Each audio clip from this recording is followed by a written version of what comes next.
je vais commencer par vous donner quelques généralités. Et alors, donc, on va se rencontrer pour une autre fois, hein, pour un nouveau module qui est milieu poreux et dispersé. Donc, vous êtes en Master 2 et donc, je vais vous assurer ce cours, tandis que les TD vont être assurés par Madame Hamdi, Lamia, que vous connaissez déjà, et par Madame Brakshi-Linda. Vous avez eu affaire déjà avec Madame Brakshi-Linda? Non? Si? Vous pouvez me répondre? Il faut qu'il y ait une interactivité entre nous. Hein. Je ne voudrais pas, disons, parler toute seule et ne pas sentir qu'il y a des gens qui m'écoutent. Donc, essayez de me répondre et puis qu'il y ait que vous posiez des questions, que vous interveniez, d'accord? Je voudrais qu'il y ait une interaction entre nous. Hein.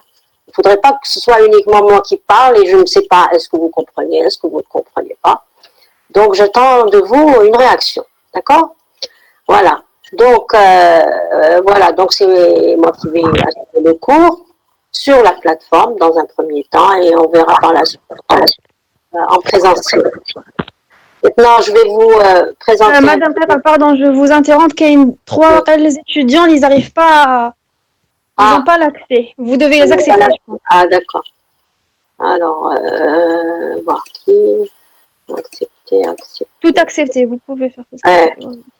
Accepter. Voilà. Oh, merci, madame. On revient. Voilà.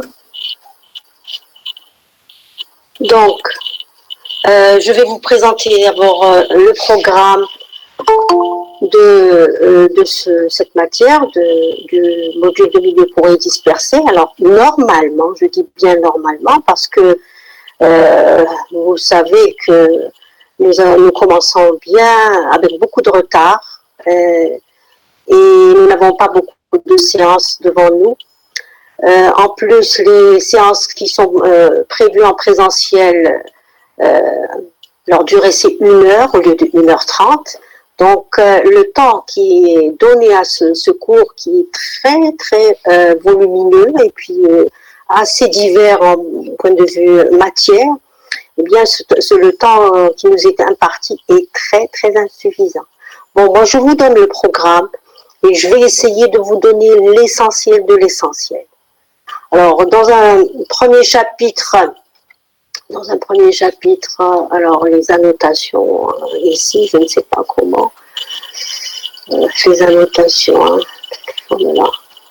C'est ma première séance sur Google Meet pour les annotations. Je ne sais pas trop. Alors, les annotations, je vais passer peut-être en diaporama, et là, j'aurai des... Alors, à partir de l'actuel...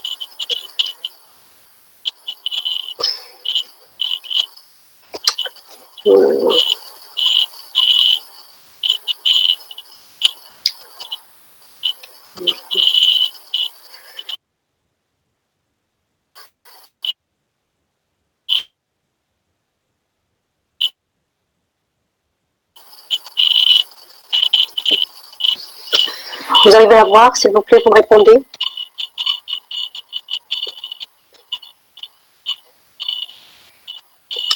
S'il vous plaît, vous me répondez. Vous arrivez à voir ce que je partage avec vous? Je ne sais pas si je suis la seule, mais rappelez. Vous arrivez à voir? Hein? Non, voilà, je suis pas la seule. Non, madame. Non? Le partage a été, je pense, déconnecté. Oh là là.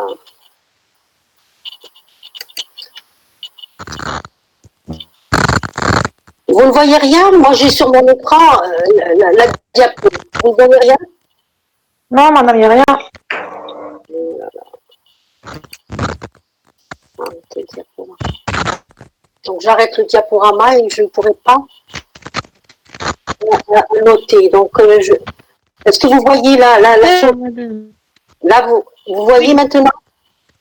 Alors, pour le premier chapitre, nous allons voir les propriétés et la morphologie des milieux poreux et dispersés. Les propriétés de ces milieux que nous allons essayer d'étudier et leur morphologie. Hein, ces milieux poreux et dispersés. Bien sûr, nous allons voir beaucoup de définitions.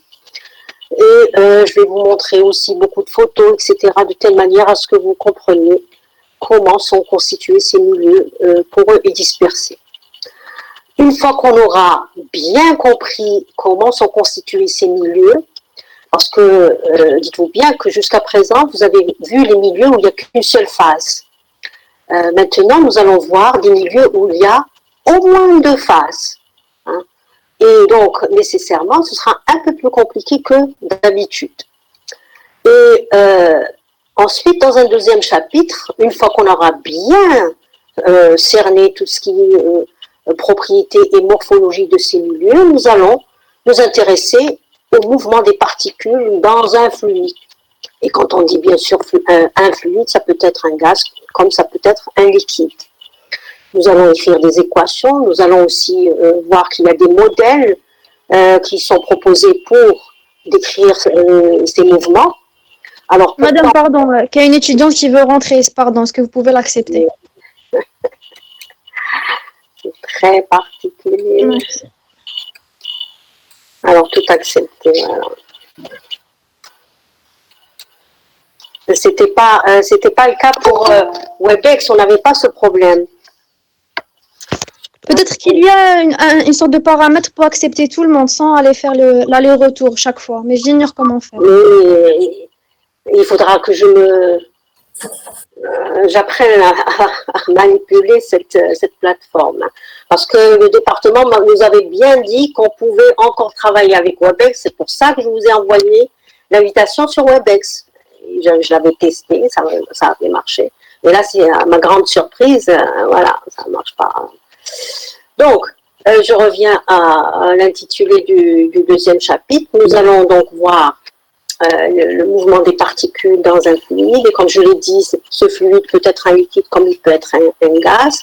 Étant donné que, je le dis maintenant, nous aurons affaire à 2 phases qui sont différentes. Donc nécessairement, les choses seront un peu plus compliquées que quand vous aviez affaire à une seule phase. Et nous aurons appel à quoi? À des modèles. Les modèles, je l'ai toujours dit, les modèles, c'est quoi? C'est une description de la réalité, mais simplifiée. Pourquoi simplifiée? Parce qu'on pose des hypothèses simplificatrices pour pouvoir poser les équations qui décrivent un phénomène donné ou bien un système donné. Ensuite, on passera à quoi? À l'écoulement des fluides à travers les milieux, un milieu poreux. Hein. Et là, comme je l'ai dit pour le mouvement des particules, on aura aussi affaire à des modèles qui nous permettront de décrire l'écoulement d'un fluide à travers un milieu poreux. Pourquoi vous vous intéressez à l'écoulement des fluides à travers les milieux poreux? Parce qu'en génie des procédés, qu'est-ce qu'on fait? Eh bien, on transforme de la matière. Et pour transformer de la matière, qu'est-ce qu'on fait? Eh bien, on essaye de mettre en contact des phases, hein, qu'elles soient liquides, gazeuses, ensemble, de telle manière à ce qu'il y ait un transfert de quoi? De matière et de chaleur. Et de cette manière-là, vous transformez votre matière de telle manière à avoir un produit donné. Donc là, on verra des équations qui nous permettront par exemple, de prévoir la perte de charge à travers un milieu poreux, etc. Ensuite, nous allons voir quelques applications de ce qu'on a vu au cours de ces 3 premiers chapitres, à savoir la fluidisation. Vous avez déjà entendu parler de la fluidisation. Qu'est-ce que c'est que la fluidisation pour vous à ce stade? Est-ce que quelqu'un peut me répondre, s'il vous plaît? Allez, j'attends une réaction de votre part. La fluidisation. Qu'est-ce qu'il y a dans le mot fluidisation? Qu'est-ce qu'il y a comme... Quelle est la racine de ce mot fluidisation? Qu'est-ce que vous... Fluide. Voilà, fluide. Il y a le mot fluide à l'intérieur. Ça veut dire en fait quoi, la fluidisation? C'est une technique de mise en contact entre quoi et quoi? Entre un fluide, et là je ne le précise pas, si c'est un gaz ou un liquide ou les deux ensemble, et des solides divisés. Donc, ces solides divisés seront mis en contact avec un ou plusieurs fluides de telle manière à quoi? À rendre le comportement de ces solides fluides. Je répète, vous allez mettre en contact des solides divisés, par exemple, je prends le sable, je prends de la farine, des solides divisés, c'est-à-dire sous forme de particules. Vous allez les mettre en contact avec un ou plusieurs fluides. De telle manière à quoi? À rendre le comportement de ces solides fluides. C'est pour cela qu'on l'appelle fluidisation. Alors, dans quel but? Eh bien, tout simplement pour assurer des échanges de matière et de chaleur.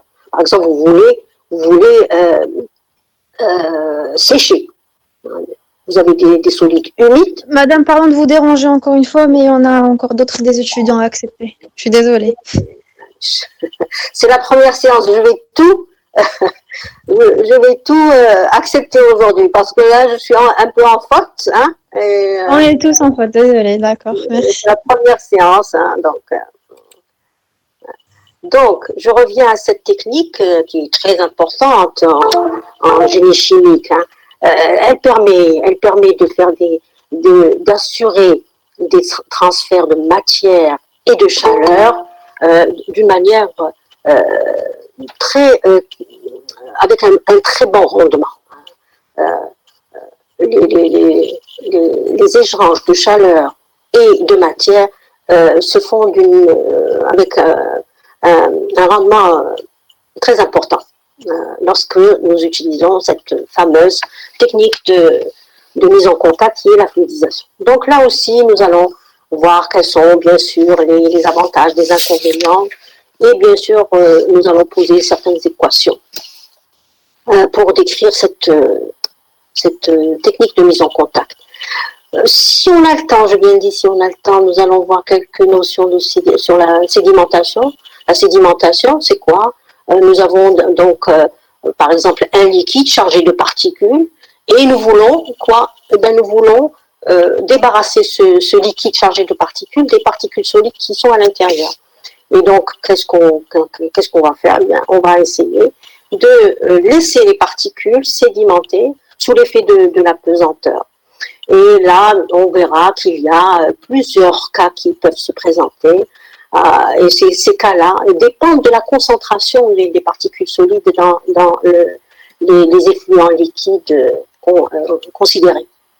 L'an dernier, si je suis très optimiste, on verra aussi ce qu'il y a comme équation, comme modèle, lorsque nous aurons affaire à la filtration sur support. Voilà.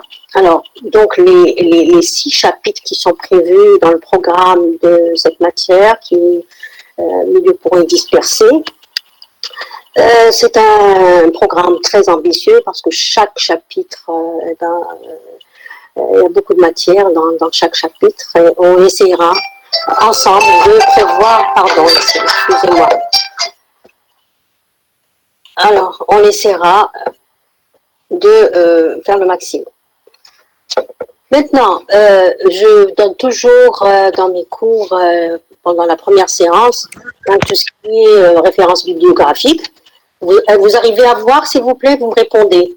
Vous me répondez. Je vais augmenter la police. Vous arrivez à voir, s'il vous plaît, vous me dites. Oui, madame. Oui, madame. Oui, madame. Voilà. Alors, pour les références bibliographiques,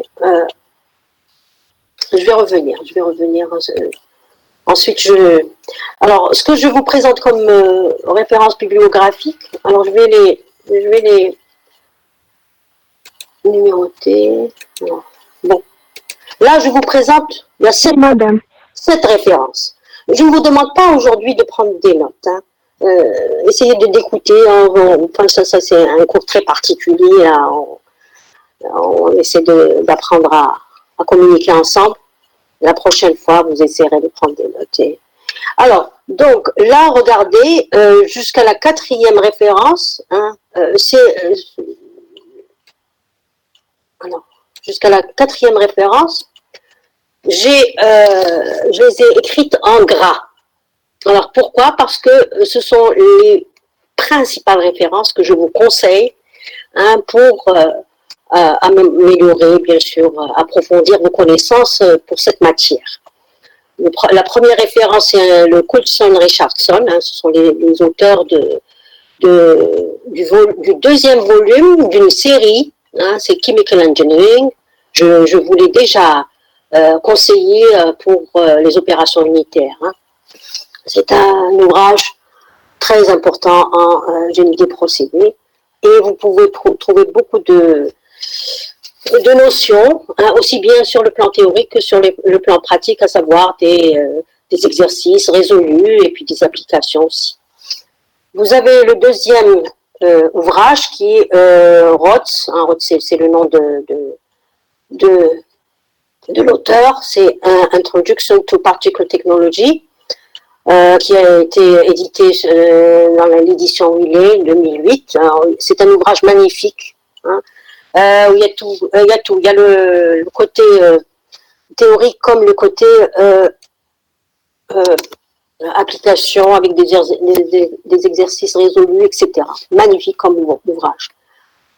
Troisième référence, c'est Cape Smith et Harriot, Unit Operations of Chemical Engineering aussi.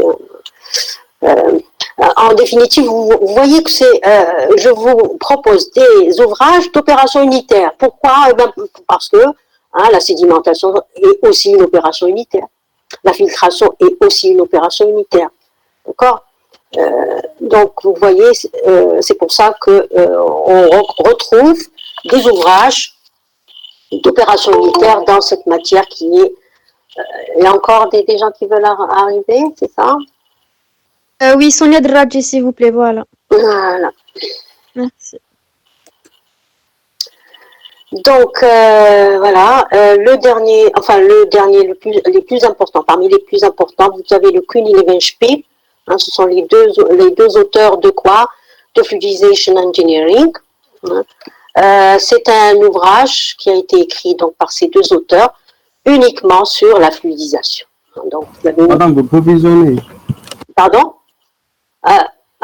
Non, de toute manière, ces références bibliographiques, je vais vous les envoyer. C'est pas la peine essayer de m'écouter et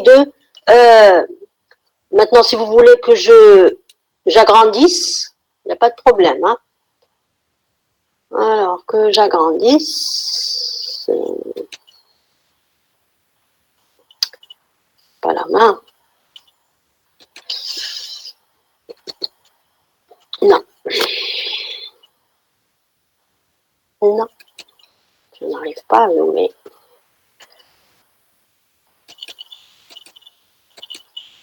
Pas la main. Je n'ai pas la main pour zoomer. Désolée. Bon, si vous voulez que j'agrandisse un peu l'écriture, je vais donc l'agrandir de cette manière-là. Je ne suis pas arrivée à zoomer. C'est bon? C'est bon? Et là, les trois dernières références, bon, si vous arrivez à consulter les 4 premières, c'est déjà énorme. Bon, là, j'ai le Gilles Barrault, j'ai le Péry. Le Péry, vous avez déjà consulté. Et vous avez aussi, en dernier, qu'est-ce que vous avez aussi? Oh là là.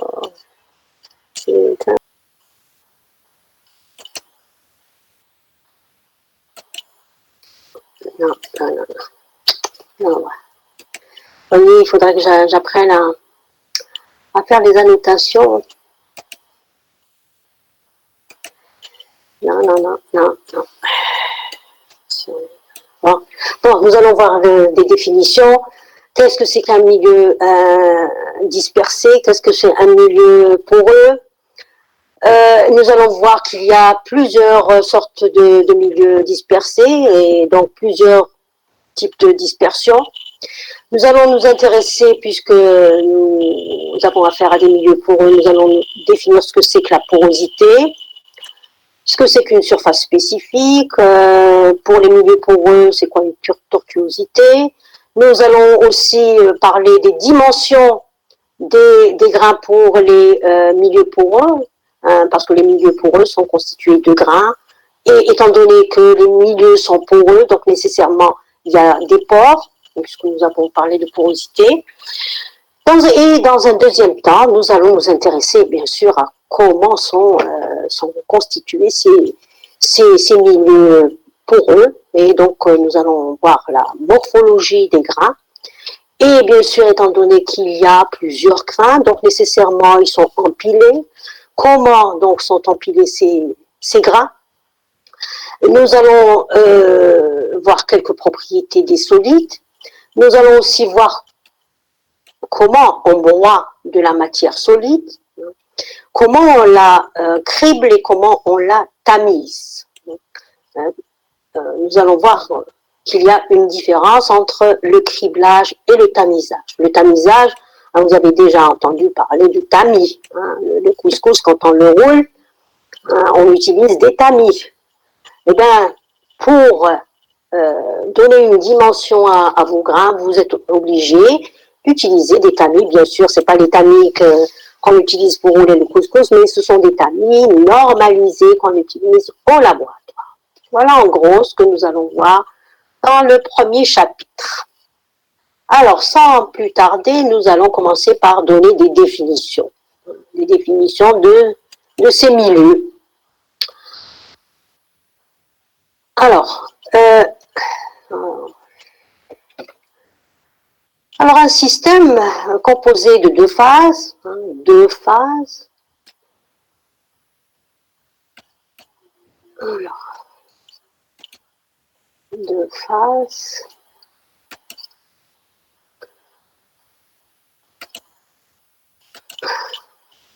je l'ai bien dit que maintenant, nous allons avoir affaire à des systèmes où il y a au moins deux phases qui sont différentes.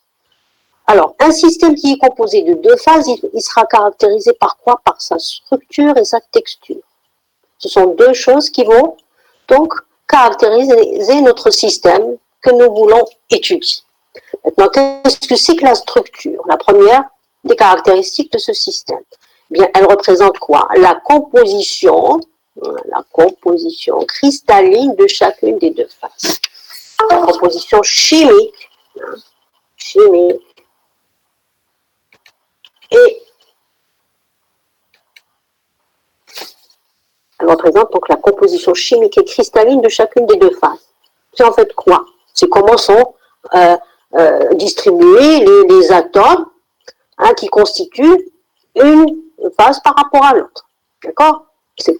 Vos molécules, elles sont constituées de quoi? Et comment elles sont arrangées?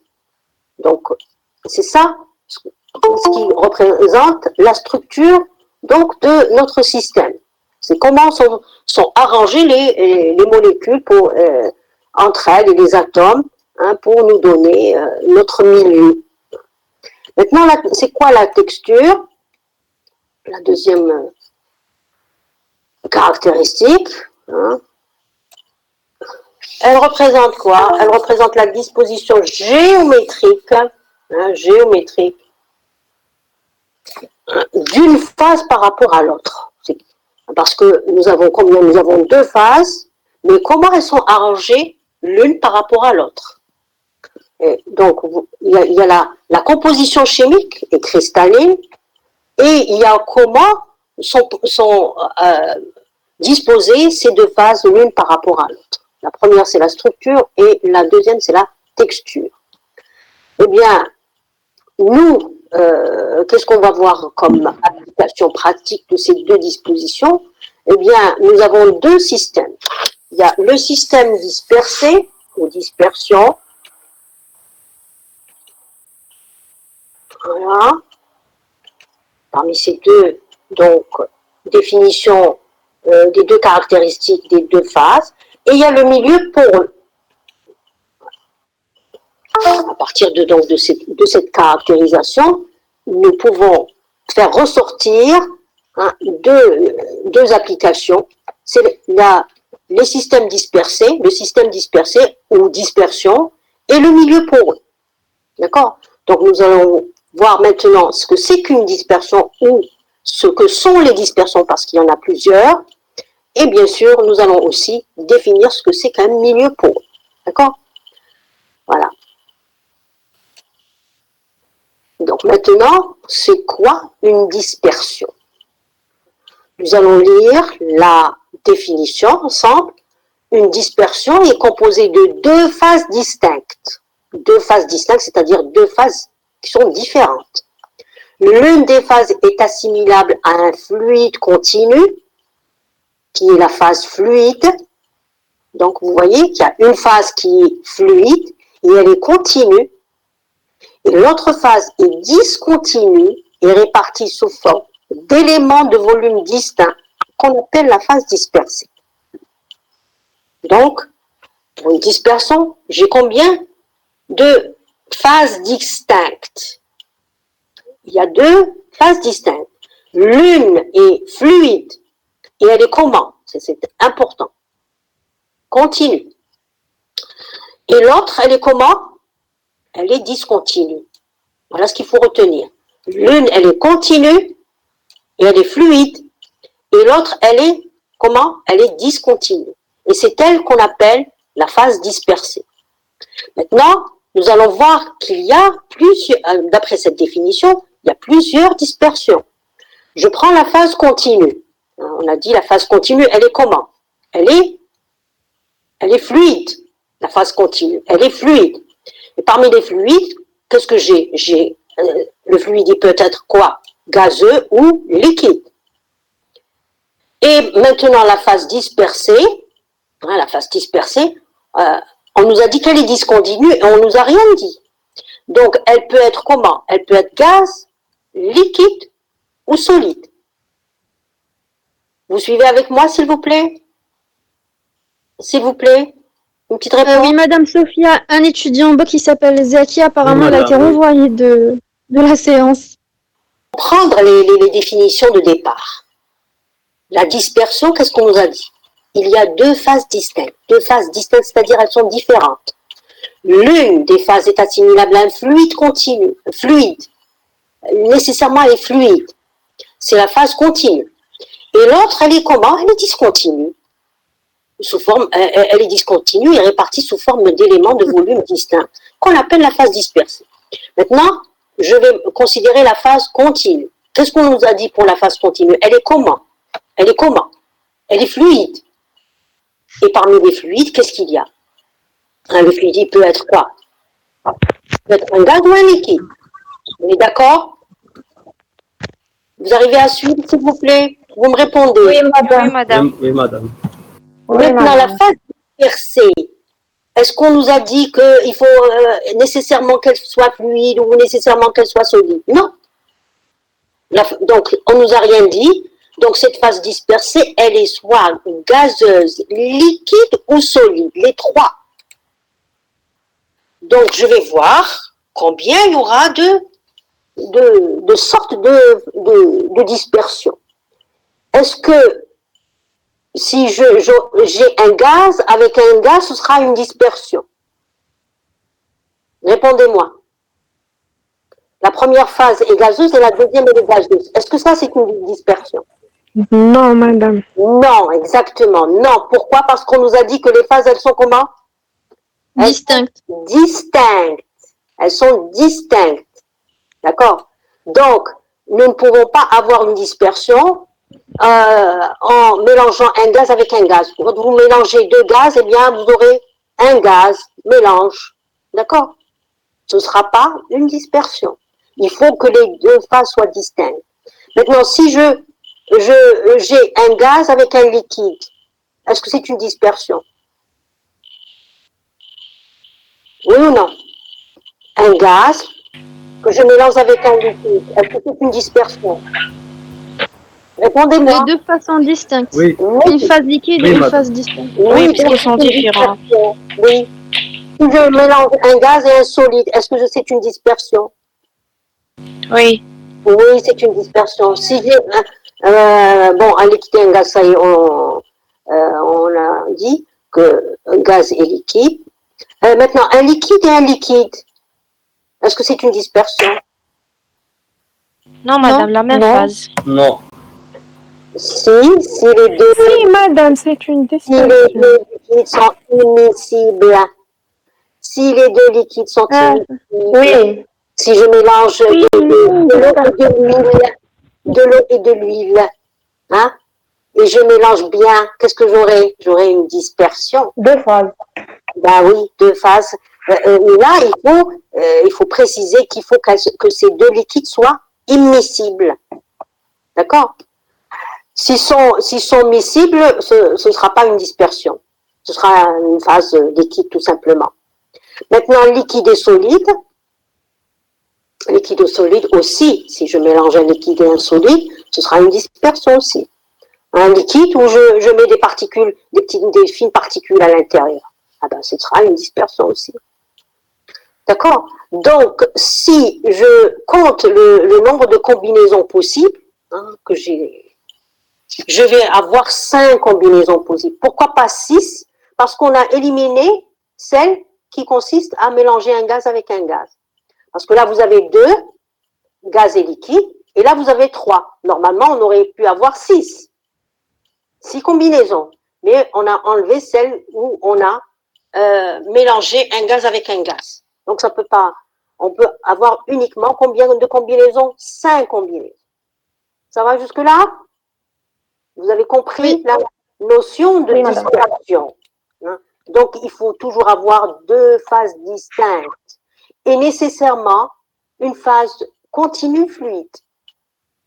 Voilà. Et l'autre phase, elle est dispersée.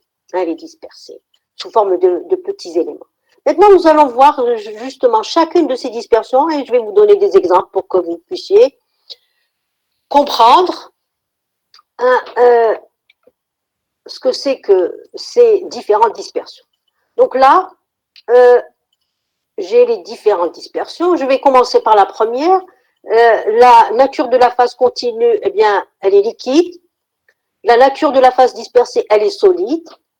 Et là, vous avez le vocabulaire qui est utilisé lorsque vous avez différents cas qui vont être distingués par quoi? Par le facteur bêta.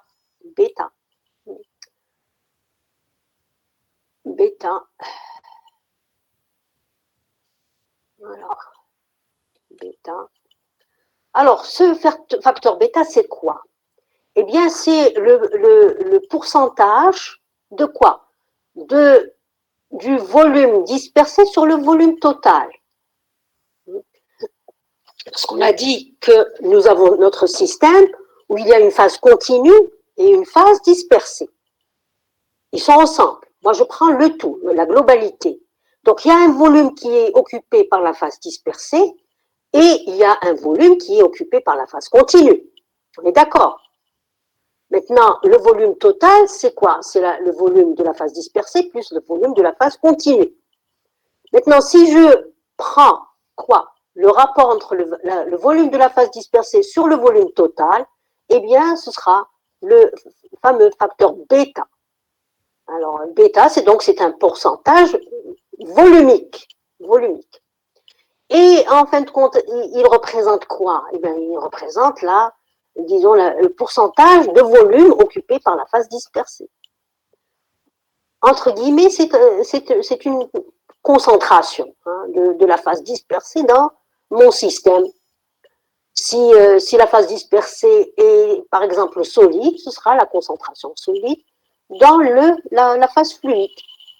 Maintenant, si cette fraction volumique est inférieure à 1, eh bien, on appellera cette dispersion une suspension. Maintenant, si cette fraction volumique est très importante, presque égale à 1, eh bien, on appellera cette dispersion une boue. Maintenant, il y a aussi une autre chose à considérer. Ces éléments de volume dispersés, ils ont une taille, une dimension. Cette dimension, elle est faible.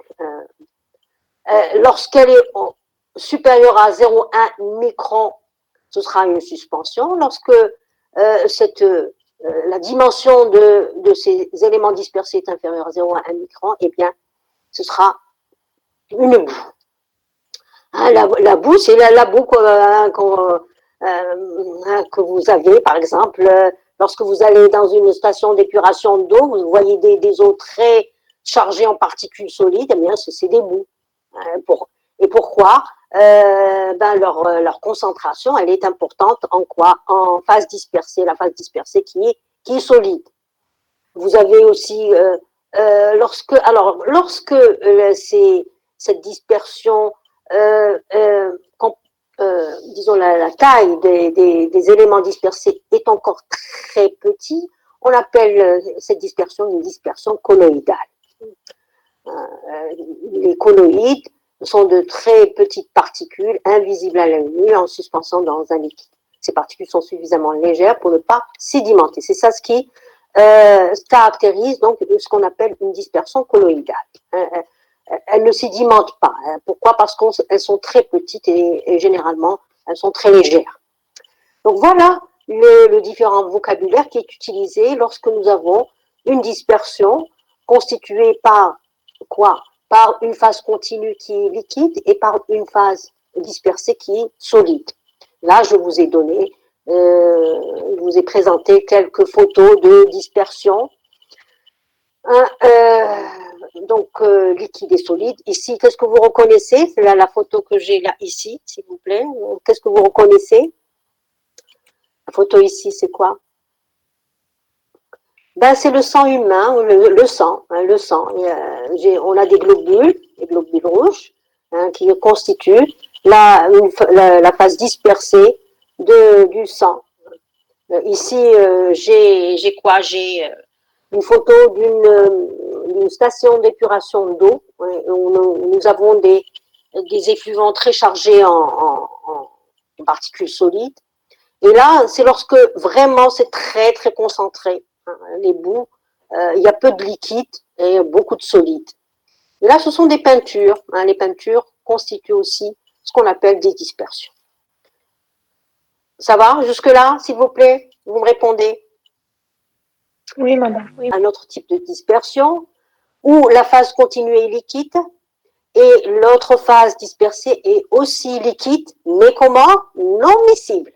J'ai bien précisé tout à l'heure que les deux liquides ne sont pas miscibles. Et dans ce cas-là, la dispersion, on l'appelle l'émulsion. L'émulsion.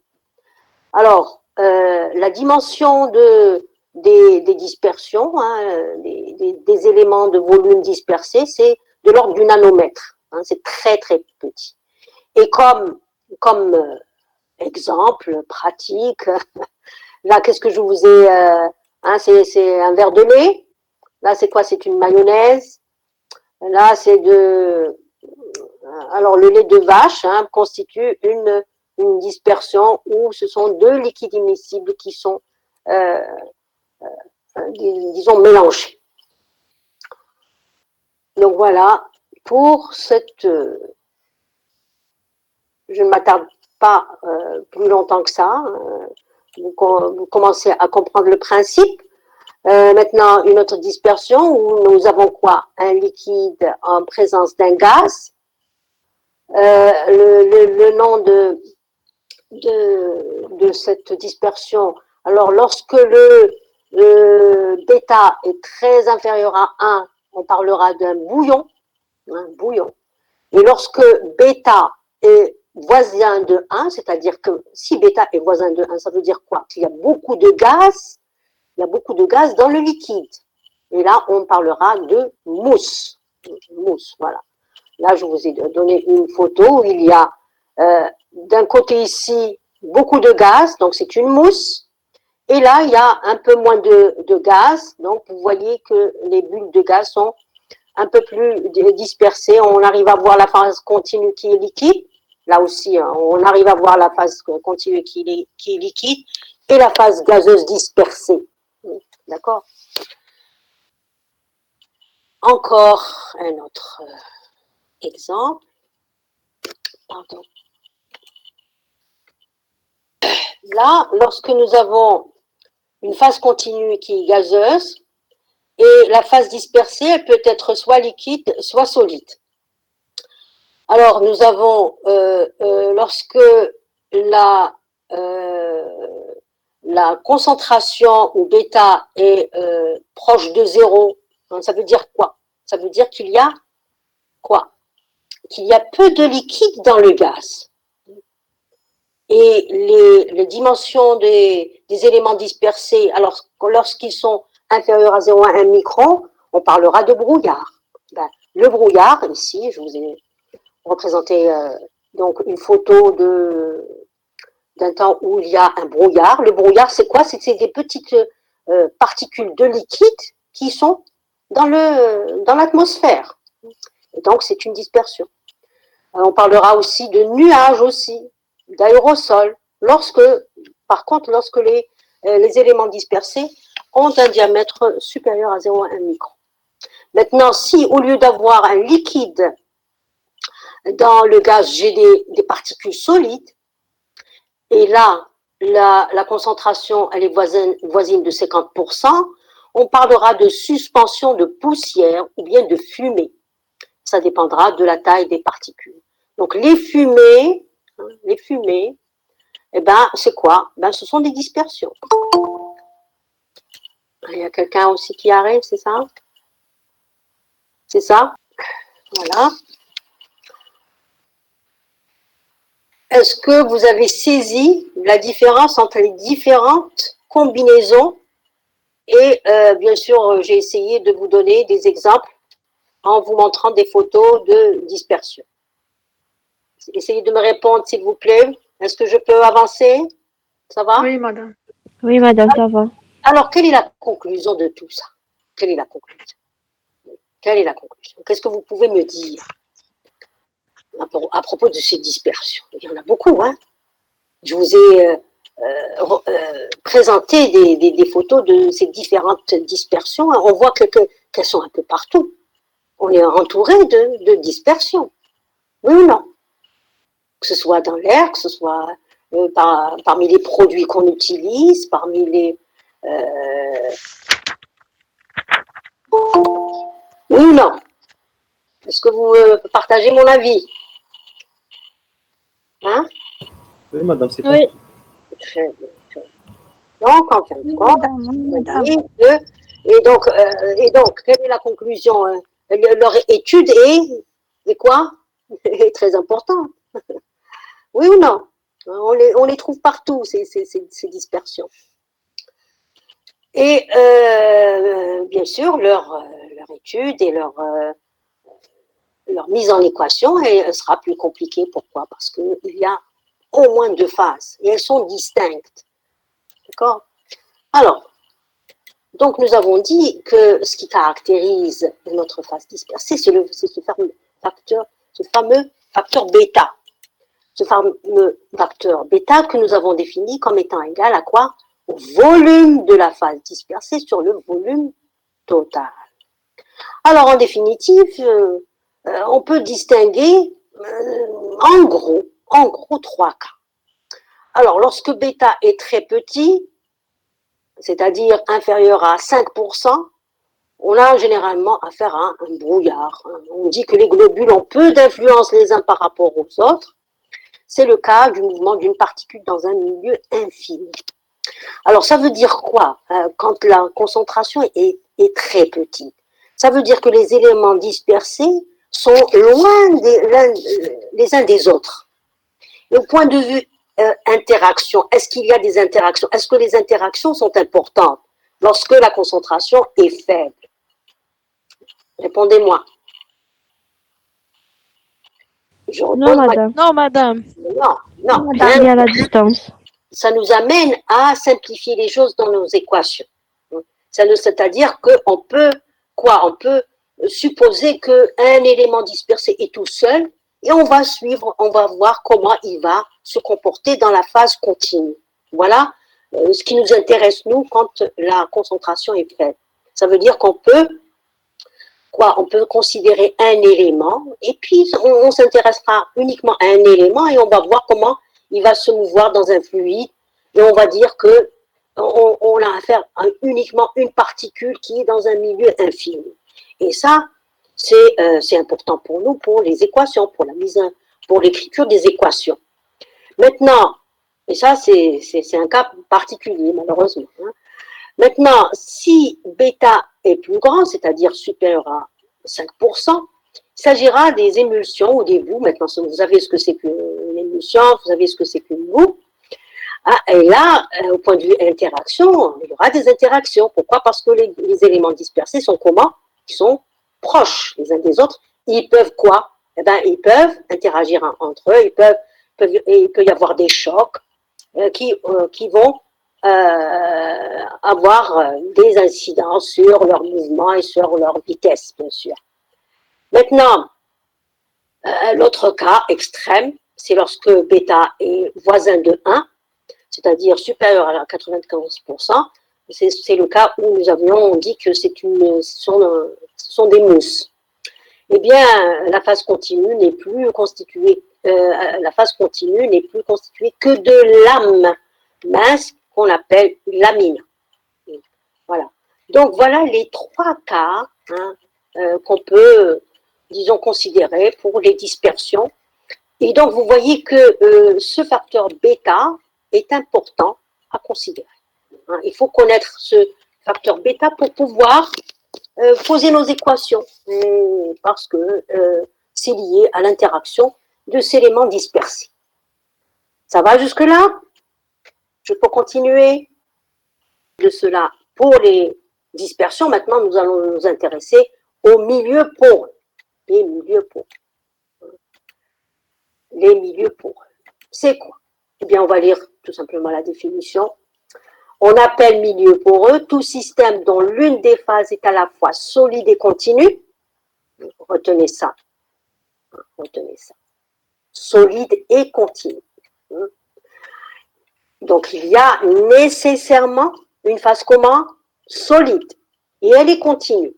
Continue, c'est-à-dire que c'est le contraire de dispersé. Hein, c'est le contraire. Hein. Regardez ici, je vous ai présenté ici un schéma où il y a quoi? Il y a les éléments dispersés et la phase bleue ici, elle est comment?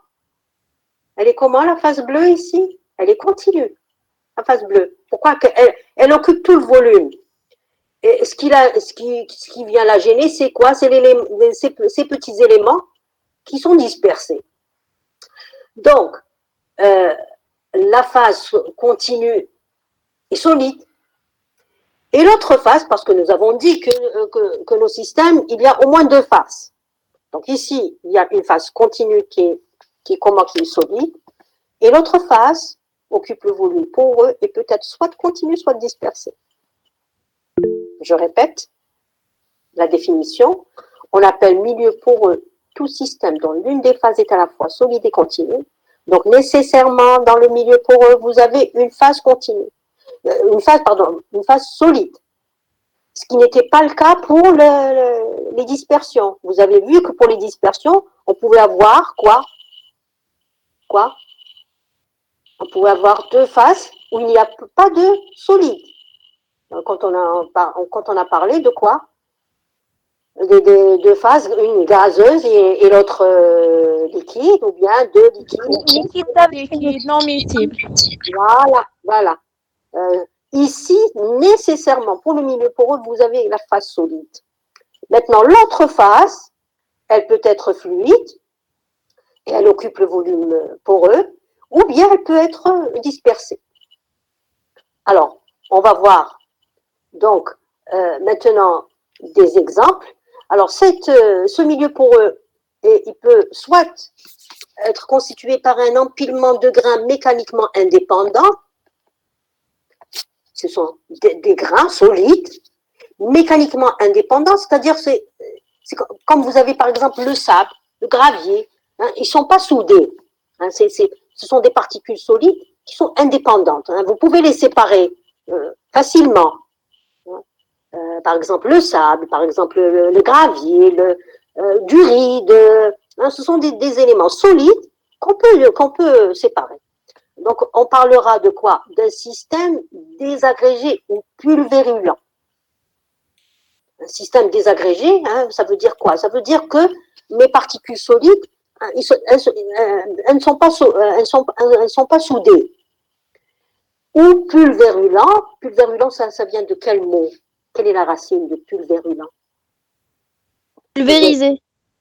Oui, pulvérisé, et ça vient de poudre. Hein. Les poudres, hein, ce sont quoi? Ce sont des systèmes désagrégés où les dimensions sont assez petites. C'est pour ça qu'on parle de poudre. Les poudres, ce sont des quoi? Ce sont des milieux poreux particuliers. Pourquoi particuliers? Parce que la taille des particules est très petite. Hein, par exemple, si je prends de la farine, hein, c'est une poudre. Je prends de la maïzena, c'est une poudre. D'accord? Et ce sont des systèmes désagrégés. Pourquoi? Parce que je peux isoler les particules solides. Ce sont des solides divisés que je peux isoler. Ça, donc, mes milieux poreux peuvent être constitués d'empilements de grains mécaniquement indépendants, ou bien constitués de blocs uniques doués d'une certaine cohésion. C'est ce qu'on appelle les systèmes agglomérés ou frités. Alors, ici, une deuxième photo qui vous montre hein, un bloc de quoi?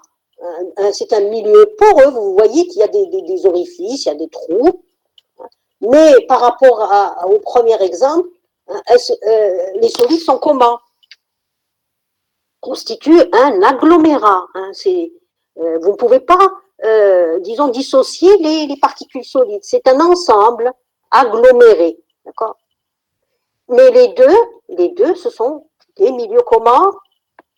Ce sont des milieux poreux. Pourquoi? Parce qu'il y a la phase solide et il y a une partie du volume qui est occupée par les solides et l'autre, elle sera occupée par quoi? Par un fluide, si je fais passer un fluide à travers ces milieux poreux. Ça va? Ça va jusque-là? Est-ce que vous avez distingué les deux cas? Ici, pour le premier cas, j'ai des solides qui sont désagrégés, que je peux dissocier. Dans le deuxième cas, c'est quoi? C'est un système aggloméré ou frité. C'est-à-dire que les solides constituent un bloc. Donc, c'est ce qu'on appelle un agglomérat. D'accord? Maintenant, nous allons nous intéresser au fait qu'il y a une porosité qui est nécessairement occupée par quoi? Par le fluide. Si jamais je fais passer un fluide à travers ces milieux poreux, eh bien, le fluide, où est-ce qu'il va passer? Il va passer à travers le volume qui n'est pas occupé par les solides. On est d'accord? S'il vous plaît, regardez ce schéma-là. Je l'ai fait exprès pour vous. Ça va? Vous arrivez à voir? Vous arrivez à voir? Oui. Oui. Hein? Je vais l'encadrer. Hein? Donc, là, j'ai mon milieu poreux. Ici, la phase solide, je l'ai représentée par ces petits éléments. Hein? Et la phase fluide, elle va passer entre les grains. Et maintenant que je suis en train de considérer des milieux poreux, nécessairement, il faut que je définisse ce que c'est que la porosité. La porosité, c'est quoi? Ben voilà, la porosité, qu'on appellera epsilon, est la fraction volumique occupée par le fluide entre les grains. Entre les grains. C'est aussi un pourcentage volumique. Donc, c'est le volume poreux sur le volume total. Tout à l'heure, c'était quoi? Pour bêta, c'était quoi? C'était le volume de la phase dispersée sur le volume total. Ici, pour la porosité, c'est le volume poreux sur le volume total. Pardon. Maintenant, je vais vous poser la question suivante. Que va représenter, puisque ce sont des pourcentages volumiques, je peux les additionner. Oui ou non? S'il vous plaît, vous me répondez. Vous n'arrivez pas à entendre ce que je dis? Non, j'ai pas entendu, juste la dernière phrase. Alors, je répète ma question.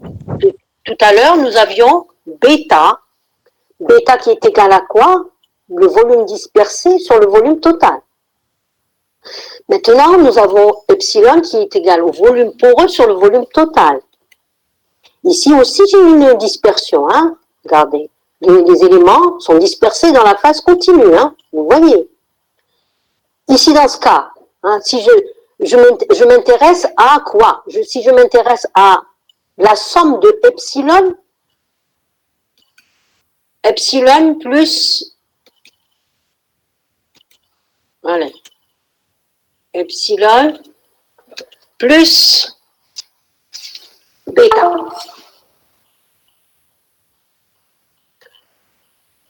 Voilà. Alors, d'après vous, ce sera égal à quoi? D'après vous, epsilon plus bêta. Égal à 1. Égal à 1. Très bien, vous avez bien saisi. Parce qu'en fin de compte, je somme quoi? 2 pourcentages volumiques qui constituent mon système, où il y a 2 phases. La première phase, c'est la phase dispersée, bêta. Bêta va être quoi? Bêta, c'est le volume de la phase dispersée, c'est-à-dire le volume occupé par les particules, ici, sur le volume total, plus quoi? Epsilon, qui sera le volume, l'autre volume, hein, l'autre volume de mon système sur le volume total. Et donc, ce sera donc epsilon plus bêta égale à 1. Je vais essayer de l'écrire pour tout le monde. Alors, insertion, symbole, bêta, voilà.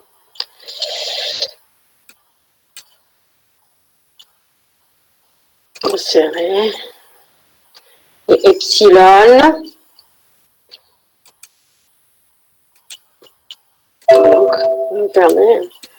donc la somme, bêta 1 ici, bêta égale à 1.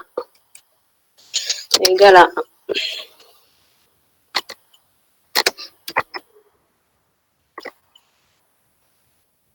Voilà. Donc bêta plus epsilon égale à 1. Vous avez compris cette notion de quoi? De pourcentage volumique et de porosité et de concentration volumique de la phase dispersée. Ça va jusque-là? C'est bon? Oui, madame, c'est bon. Voilà. Donc, les milieux poreux sont définis par 2 critères. Hein. On vient de parler de porosité. En fin de compte, la porosité, c'est quoi? Ce sont les espaces vides, appelés aussi pores, délimités par une matrice solide. Et étant donné qu'il y a des pores, nécessairement si je fais passer un fluide à l'intérieur de ces pores, eh bien le matériau deviendra perméable. À quoi? À l'écoulement de fluide. Donc en définitive, il y a 2 caractéristiques essentielles d'un milieu poreux. C'est quoi? C'est sa porosité, hein, qui représente la fraction de vide, et la perméabilité. C'est quoi? C'est l'aptitude d'un milieu poreux à être traversé par un écoulement. Et nous, pourquoi on s'intéresse à cette porosité, à cette perméabilité? Parce que notre but, c'est quoi? C'est que si on a un milieu poreux, eh bien, on va quoi? On va l'utiliser pour le faire traverser par un fluide. Pour envisager quoi? Pour envisager des échanges de matière et de chaleur. D'accord? Les procédés, c'est notre but. Et c'est pour cela qu'on s'intéresse à la morphologie de ces milieux poreux qui est constituée par quoi? Par la porosité et la perméabilité. Maintenant, je vais vous donner quelques exemples de ces milieux poreux dans la nature.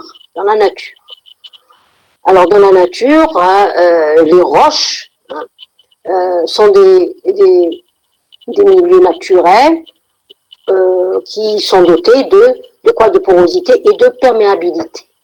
Maintenant, cette porosité, dans le milieu naturel, elle peut être très faible, comme elle peut être plus importante.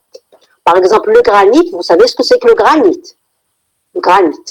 Je vous ai adapté ici une photo d'un morceau de granit. Alors le granit, si vraiment vous n'arrivez pas à voir ce que c'est, on l'utilise dans les cuisines, par exemple, sur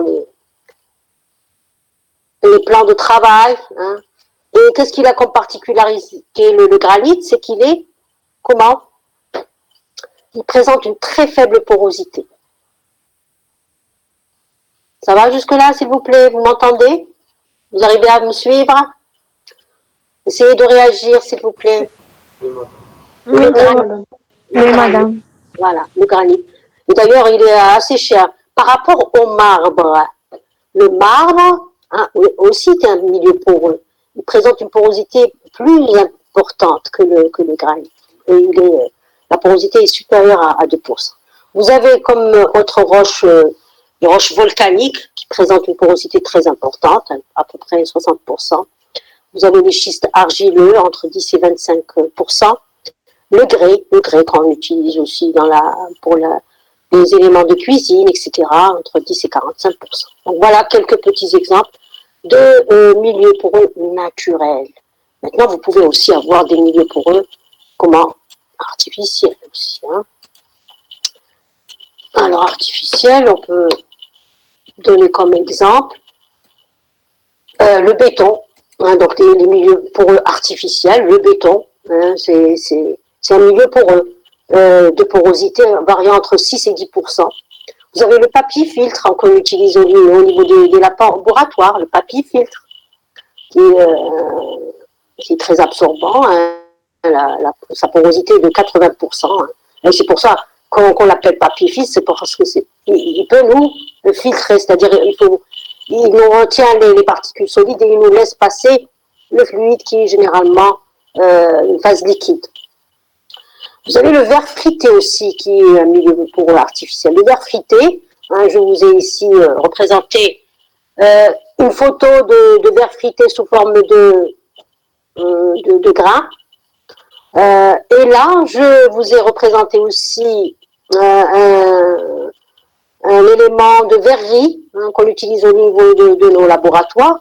Et quand vous avez du verre qui est coloré en blanc, eh bien, c'est le verre frité.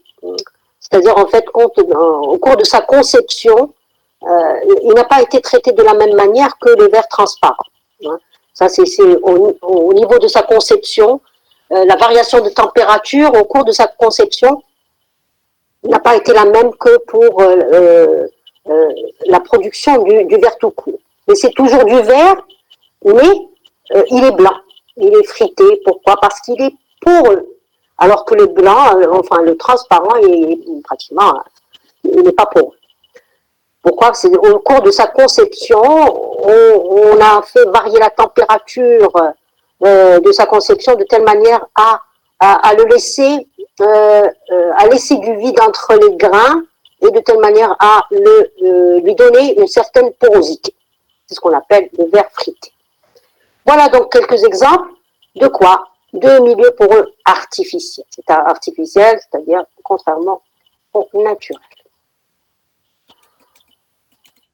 Alors, voilà pour les définitions, les exemples. Nous allons maintenant passer à la morphologie des grains et comment ils sont empilés.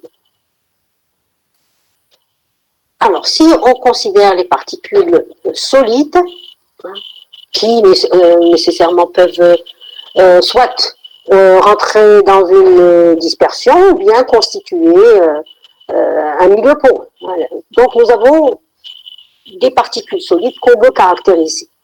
Alors, les particules solides, comment vous allez les caractériser? Eh bien, vous allez les caractériser par leur forme. Et cette forme, elle peut être régulière ou irrégulière. Je vais expliquer pourquoi un peu plus tard. Vous allez aussi les caractériser par leur taille. Vous allez les caractériser par leur densité ou masse volumique, par leur porosité.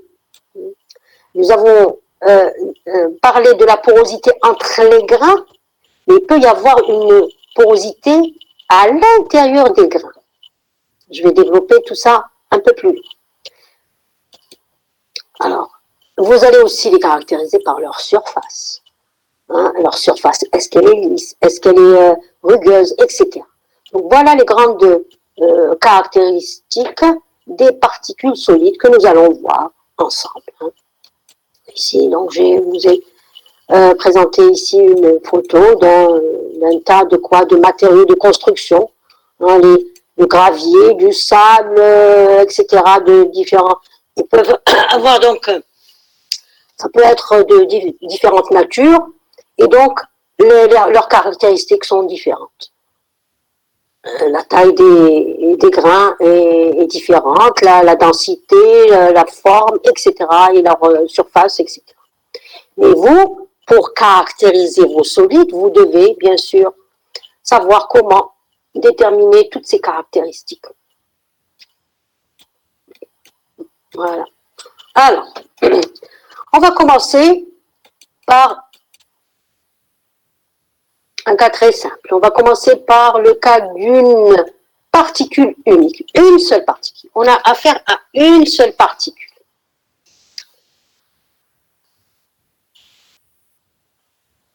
Donc, une seule particule.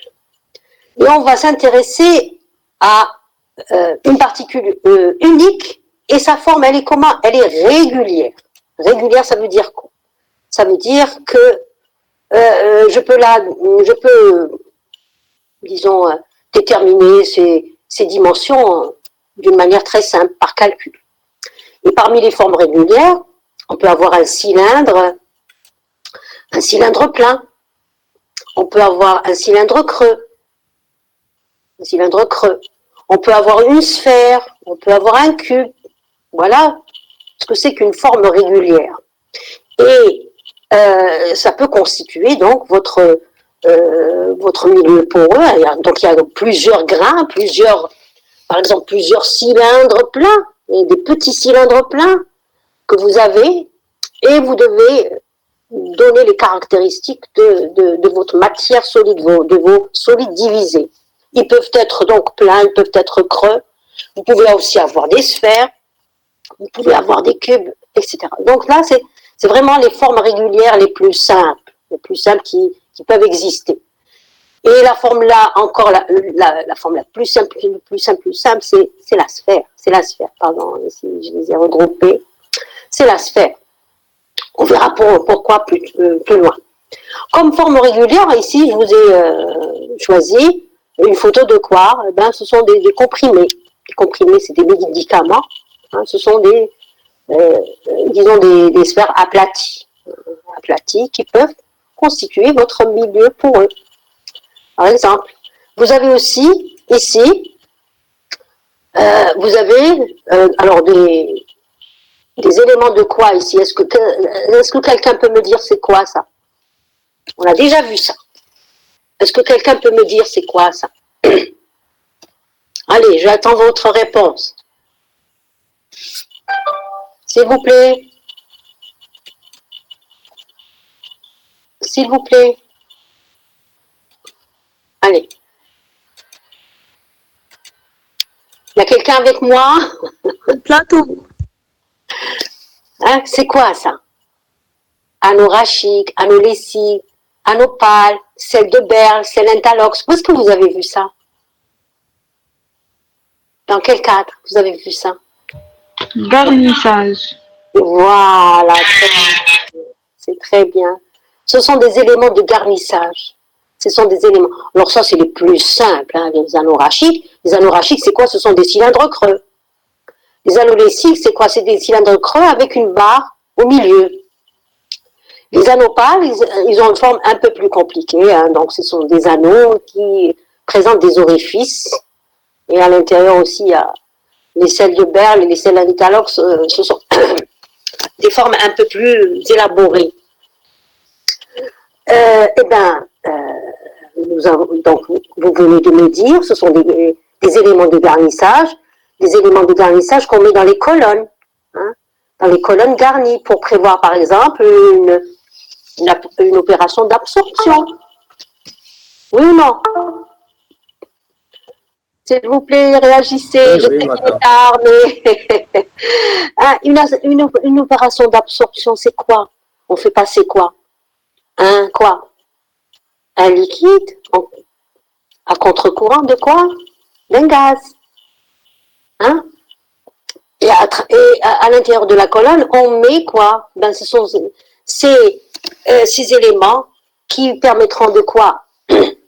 Pourquoi on met les anneaux rachiques? Pourquoi on met le garnissage à l'intérieur des colonnes? Dans quel but? Dans quel but? Les opérations unitaires. Séparer le gaz. Augmenter les échanges, les transferts de matière. Par quel biais? Par quel biais? Par quel biais? Pour augmenter la surface d'échange. Pour augmenter la surface d'échange entre phases. Entre phases. Entre quelle phase? Entre la phase liquide et la phase gazeuse. D'accord? Faut pas oublier ça. On met le garnissage pour augmenter la surface d'échange entre phases. Pour qu'elle soit la plus grande possible, pour que les rendements d'échange de matière et de chaleur soient les plus importants possibles, soient les plus grands possibles. D'accord? Donc, une colonne garnie constitue un milieu, hein, bien sûr le volume poreux constitue un milieu poreux. D'accord? C'est bon? Maintenant, nous allons nous intéresser à la forme irrégulière. Irrégulière, hein, elle sera difficile à calculer, à déterminer. Difficile, mais pas impossible. Hein. Ben là, je vous ai prévu une photo de quoi?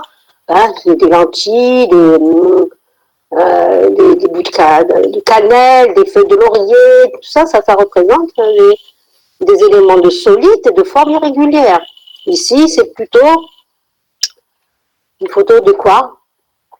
Des grains de blé de différentes natures, etc. Et là, vous avez des poudres, hein, donc c'est des dimensions un peu plus petites.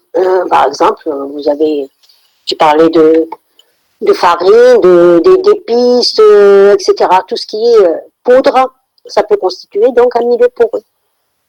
Et ici, je vous ai aussi présenté une photo de ficelle. Donc, qu'est-ce qui change entre ces différents solides? C'est la forme.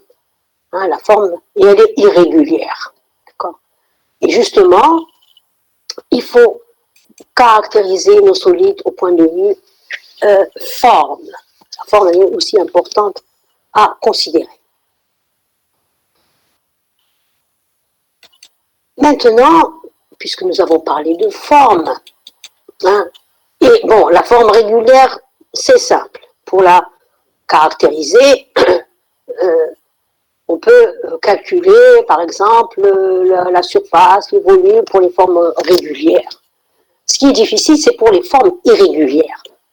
Pour les formes irrégulières, ici, je vous ai représenté une particule solide en bleu, ici, en bleu. Hein, et elle a une forme comment? Est-ce qu'elle est régulière, sa forme? Est-ce qu'elle est régulière, sa forme? Non, elle est régulière. Non. Elle est irrégulière. Elle sera difficile. Ce sera difficile pour nous pour déterminer son volume, par exemple, ou pour sa surface, hein, ou pour donner une dimension à cette particule, qui a une forme tout à fait biscornue. Et donc, maintenant, comment on essaye de donner une dimension à nos particules de forme irrégulière, eh bien, on les comparant à ce qu'on appelle des sphères équivalentes, à une particule de forme quelconque. Donc, ma particule réelle, elle a une forme tout à fait quelconque, mais je veux lui donner une dimension. Et la dimension qu'on va adopter, c'est un diamètre. Et qu'est-ce qu'on va utiliser comme référence? Eh bien, des sphères équivalentes. C'est-à-dire, on va comparer nos particules de forme tout à fait quelconque à des sphères. Maintenant, ces sphères, qu'est-ce qu'elles ont de particulier? Eh bien, dans un premier temps, on va dire que notre particule solide a le même volume que la sphère. Voilà ce qui va lier ma particule solide à ma sphère. C'est que les deux ont le même volume.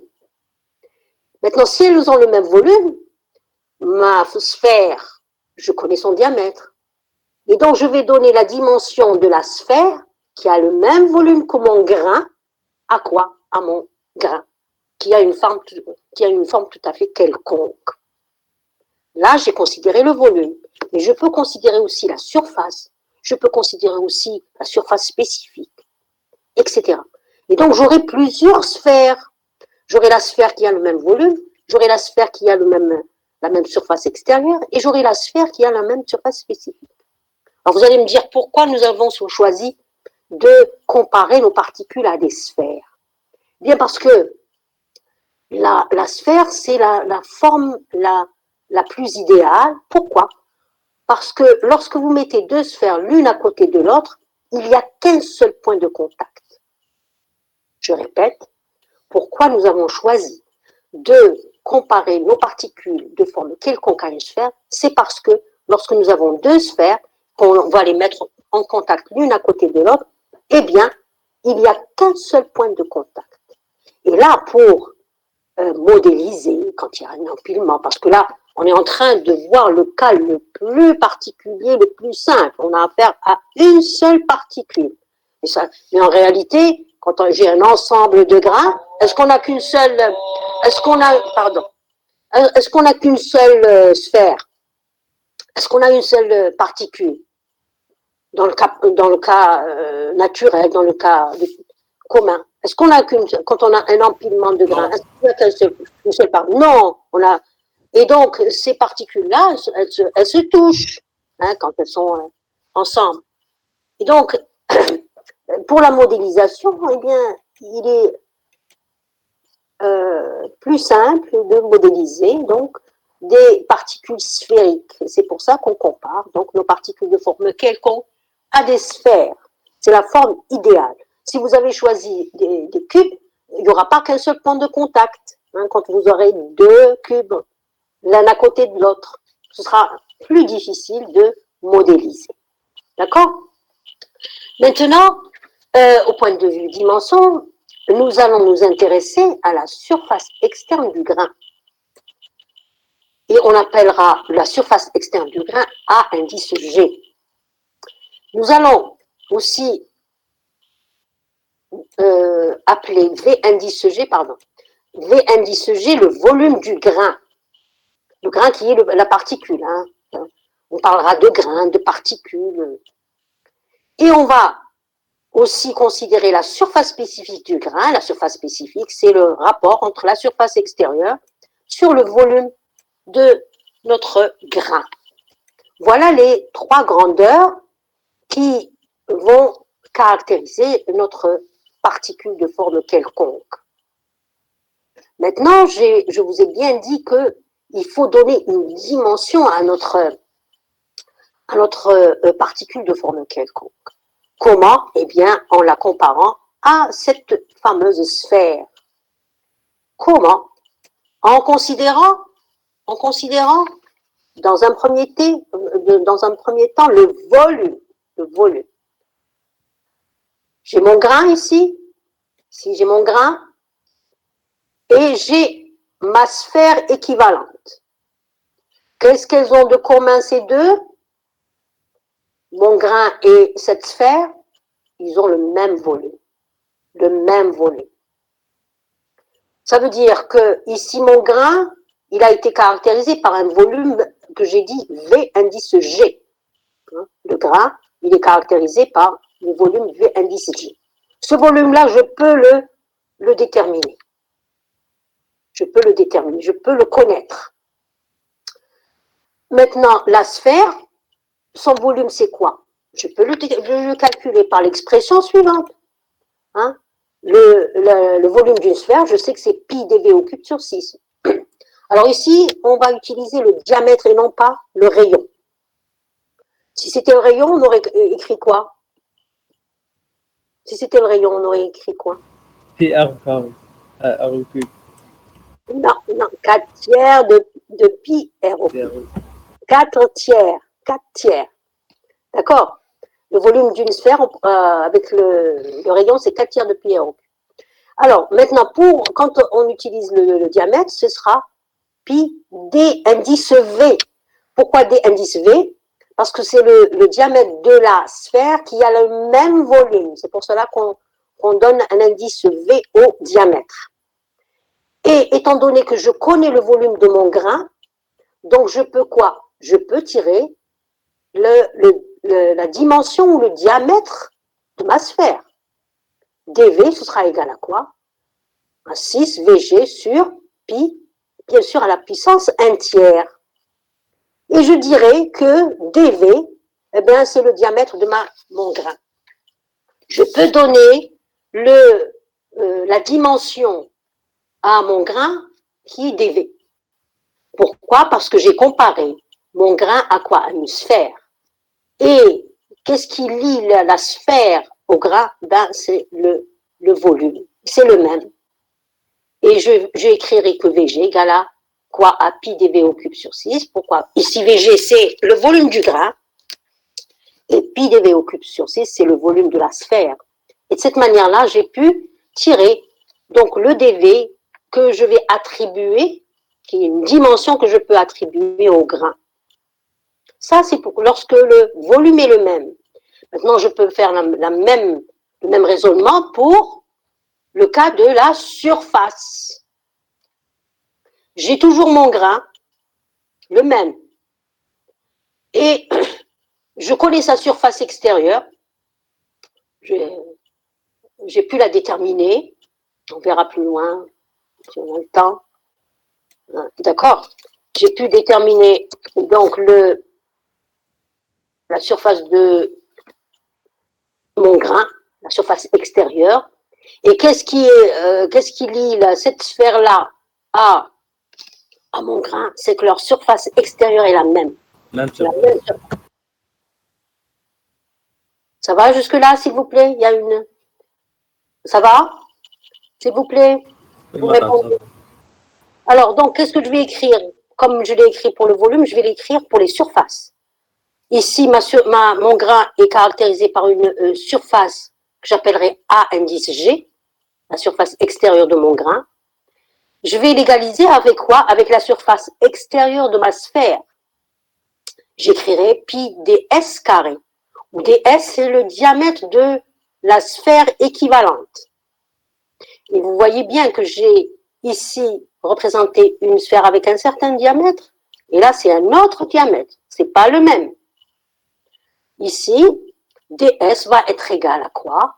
Bien sûr, c'est ag sur pi à la puissance n demi. Donc, qu'est-ce que je vais dire? Je vais dire que ds, c'est la dimension de mon grain. Parce que j'ai considéré la surface. Ça va jusque-là? Répondez-moi, s'il vous plaît. Oui, madame, c'est clair. Très bien. Très bien. Et je peux, comme je vous l'ai dit, je peux considérer aussi la surface spécifique. C'est une autre dimension.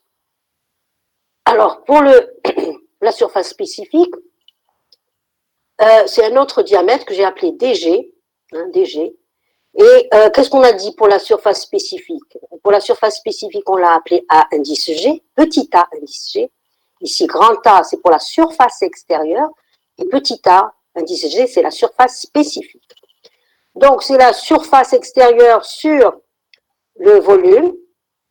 Donc la surface de la sphère, donc je n'ai pas ici représenté, c'est une autre sphère avec un diamètre d, indice G. Donc la surface c'est pi dg carré. Le volume de la sphère c'est pi dg au cube sur 6. Et donc, il y a des simplifications, j'aurai 6 sur dg. Et en réalité, c'est quoi? C'est la surface de ma sphère sur le volume de ma sphère, qui a un volume dg. Donc c'est A indice G sur B indice G. Et en définitive, ça va nous donner donc ce diamètre-là, dg, en fonction de la surface spécifique de mon grain, et en fonction aussi de son volume et de sa surface extérieure. Donc, en fin de compte, j'ai pu déterminer 3 dimensions. Madame, c'est quoi la surface spécifique? La surface spécifique, c'est la surface sur le volume. Alors, des fois, c'est par rapport au volume et des fois, c'est par rapport à la masse. Ici, on a rapporté la surface extérieure par rapport au volume. Mais on peut le rapporter aussi à la masse. C'est la surface extérieure par rapport au volume. C'est-à-dire, diviser la surface sur le volume. La surface, vous l'avez rapportée au volume de votre grain. La surface extérieure de votre grain rapportée au volume de votre grain. Comme vous pouvez avoir une surface spécifique par rapport à la masse. Alors, maintenant, vous allez me dire, bon, on a plusieurs dimensions, mais est-ce qu'il y a un lien entre ces dimensions? Ben oui. Il y a une relation qui existe entre ces différentes dimensions, entre ces différents diamètres. Eh bien, on a, si vous combinez les équations, eh bien, vous pouvez avoir la relation suivante, c'est que dv au cube égale à ds carré que multiplie dg. Voilà. Donc, vous voyez que pour une particule qui a une forme tout à fait quelconque, eh bien, vous pouvez, grâce à quoi? À des sphères qui ont certaines propriétés qui sont les mêmes, à déterminer une dimension pour vos particules. Nous avons parlé de dimension et nous avons aussi parlé de forme. La forme aussi, on peut la comptabiliser, on peut la caractériser par un chiffre. Alors, nous allons considérer différents facteurs de forme. Nous allons considérer ce qu'on appelle les facteurs de sphéricité. Les facteurs de sphéricité. Voilà, facteurs de sphéricité. Alors, en définitive, pourquoi on parle de facteurs de sphéricité? C'est parce qu'on est en train de comparer nos particules à des sphères. D'accord? Et ces facteurs de sphéricité, eh bien, on les définit de cette manière-là. Alors, le premier facteur de sphéricité, c'est psi v. Psi v, psi indice v, ce sera le rapport de quoi? Entre deux surfaces. Deux surfaces. Faites très attention, ici v, mais en fait, c'est le rapport de deux surfaces. Quelle est la première surface? La première, c'est la surface de la sphère de même volume que le grain. Je répète, c'est la surface de la sphère de même volume que le grain. De même volume que le grain, la sphère, elle avait quel diamètre? Quel diamètre? Même volume que le grain. Nous avons appelé le diamètre dv. Vous êtes d'accord? Oui, madame. dv. Et sa surface, c'est pi dv carré. La surface de la sphère qui a un diamètre dv. Nous avons appelé pi dv au cube sur 6 son volume. Et pi dv carré soit surface extérieure. Alors, rapporté à quoi? À la surface du grain. À la surface du grain. Et la surface du grain, eh bien, c'est pi ds carré. pi ds carré. Pourquoi? Parce que ds, c'est quoi? C'est le diamètre qui a la même surface que le grain. Et la surface de cette sphère, eh bien c'est ds. Et la surface donc de cette sphère qui a un diamètre ds, c'est pi ds carré. Donc, ce facteur de sphéricité égale à quoi? Les pi vont se simplifier, j'aurai dv sur ds, le tout au carré. Et ce facteur de sphéricité, il est inférieur ou égal à 1. Il sera égal à 1 pour une sphère. Hein, si votre particule ou votre grain est sphérique, ce sera quoi? Le dv sera égal à ds et le facteur de sphéricité sera égal à 1. Alors, regardez ici, pour un cube, si vous faites le calcul pour un cube, c'est très simple. Hein. La surface de la sphère de même volume que le grain sur la surface du grain, hein, vous aurez le psi v égale 0,81. Ce psi v est assez proche de 1. Quand le psi v est très proche de 1, sa valeur maximale, elle est égale à 1. Maintenant, si psi v est proche de 1, ça veut dire quoi? Ça veut dire que la forme de ma particule, elle se rapproche de la forme sphérique. Ça va? Est-ce que vous saisissez ça?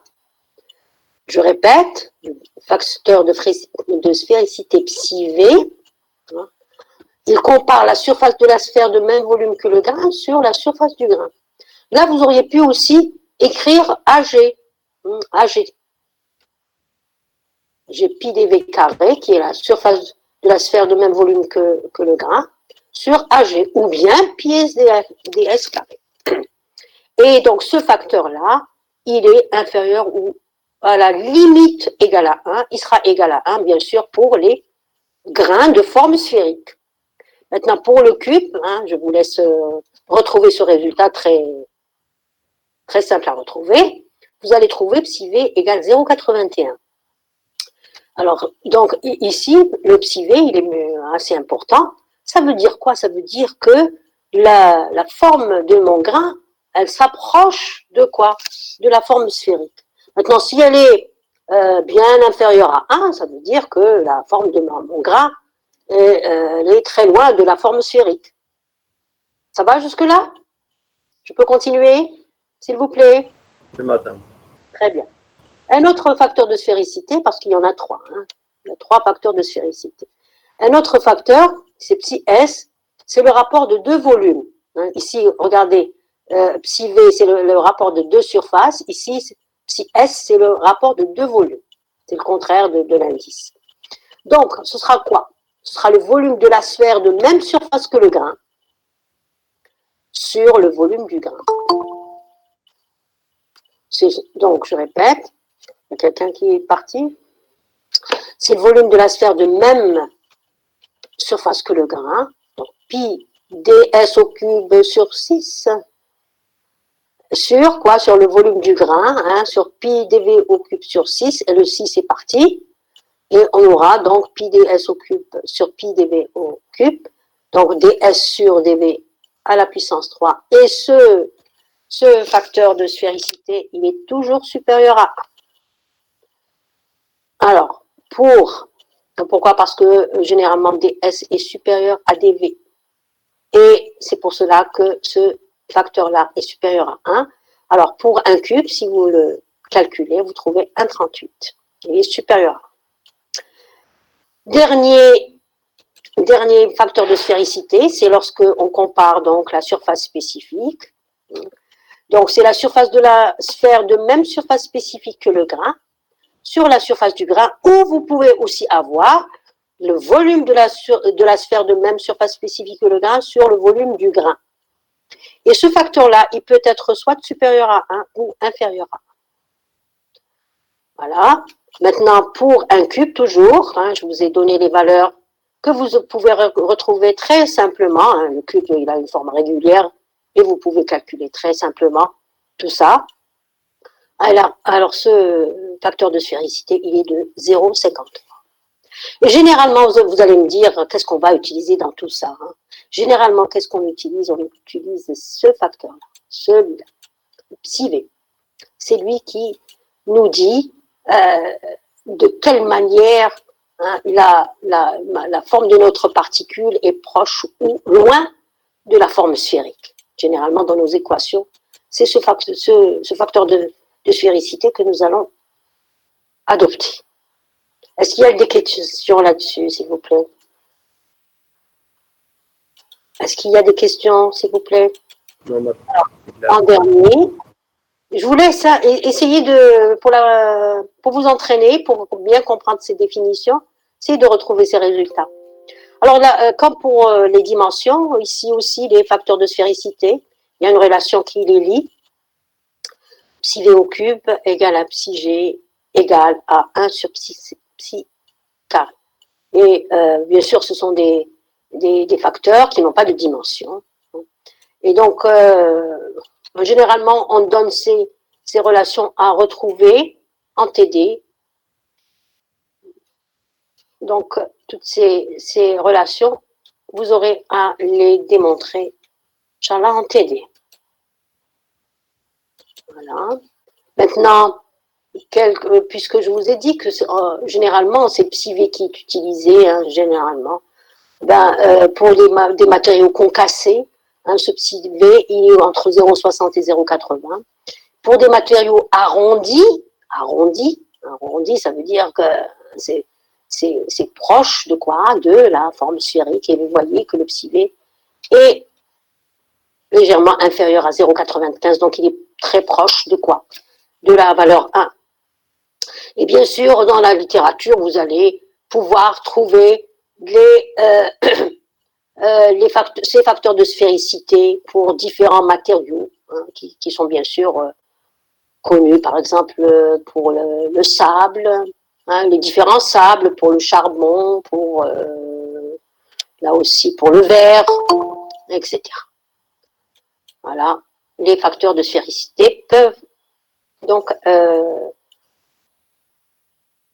vous pouvez les retrouver dans la littérature. Y a-t-il des questions là-dessus? Y a-t-il des questions là-dessus? S'il vous plaît, vous réagissez.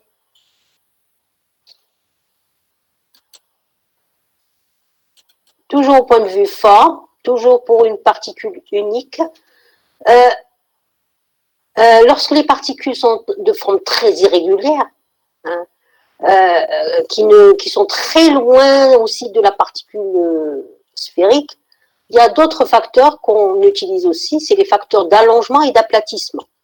Lorsque, par exemple, j'ai affaire, comme tout à l'heure, je vous ai montré des ficelles, bien on a affaire à des tubes, bien on a affaire à des lames, eh bien, on doit aussi caractériser la forme de nos particules par ce qu'on appelle un indice d'allongement ou bien un indice d'aplatissement.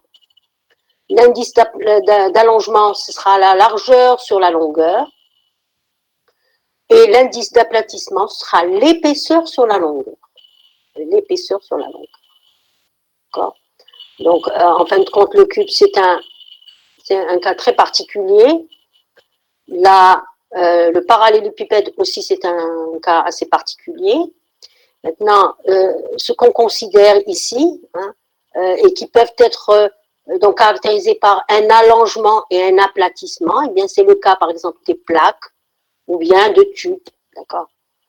Une plaque, elle a une épaisseur très fine, enfin très petite. Par contre, sa largeur et sa longueur sont importantes. C'est le cas aussi des tubes. C'est là où on a à indiquer ou à donner les valeurs qui caractérisent l'allongement ou l'aplatissement. Et ces indices-là, c'est ça, c'est le rapport entre largeur et longueur. Pour l'aplatissement, c'est l'épaisseur sur la longueur. Voilà.